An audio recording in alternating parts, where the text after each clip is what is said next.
Good day, everyone. My name is Reniel D. Tomendog. My topic for today is all about inventory management. Inventory management conceptual understanding. Inventory management means planning, ordering, storing, and using a company stock. Ang inventory management, mo ni siyang gaplano, mag-iap sa mga product nga mogawas, musulod para mahibal-an kung pila ang mga bilin or nahalin. Objectives: keep enough stock to meet demand, avoid shortage, and reduce holding costs. Ang objectives in inventory management is para ma-meet niya ang mga demand sa mga tao ug maka-avoid og shortage. Importance of inventory management helps ensure smooth operations, steady sales, and efficient cash flow. Importante siya sa isa ka tindahan para hibal-an ang mga nahalin ug ang wala pa nahalin. Functions and requirements. Main functions of inventories. Raw materials. Use in production. Muna siya, ang raw materials, isa siya sa input or components nga ginagamit sa work in process. Work in process, items currently being made. Muna siya ang mga gaibaligya pa nga wala pa nabuhat or wala pa nahuman. Dili pa siya mabaligya. And lastly, finished goods ready for sale.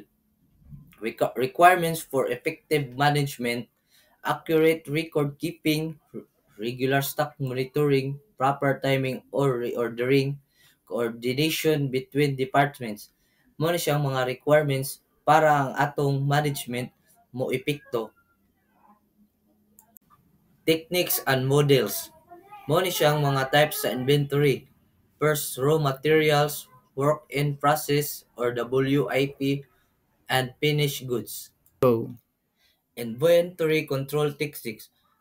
Economic order quantity determines this order quantity.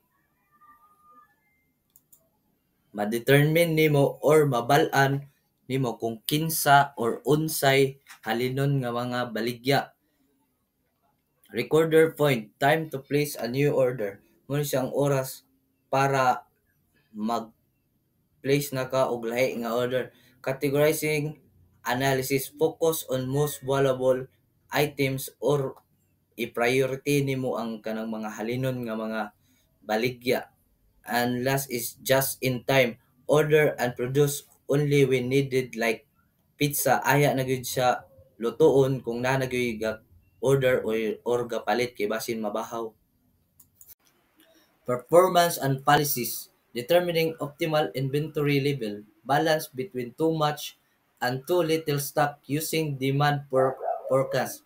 Siya ang mag-balance para mabalaan nato kung sakto na or kulang or sobra ang atong item using forecasting technique.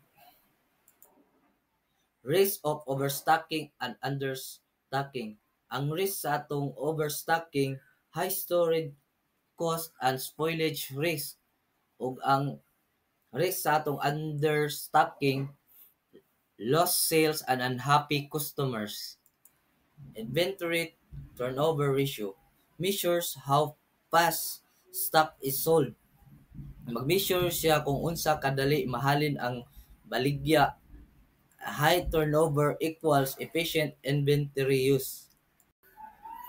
Ang case ani is pareha sa mong tindahan, magamit yun og inventory para mahibal-an nimo kung unsay ni gawas, unsay ni sulod, unsa ang nahalin ug unsay wala pa nahalin, o para mahibal-an nimo kung nakaginansya ba ka or wala or nagansi.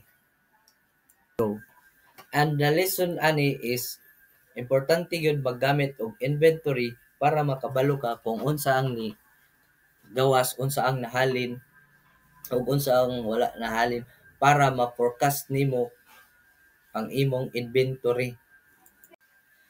Thank you everyone. I hope na mo'y nasabtan sa akong gidiscuss kay mora sa to akong nahibal-an.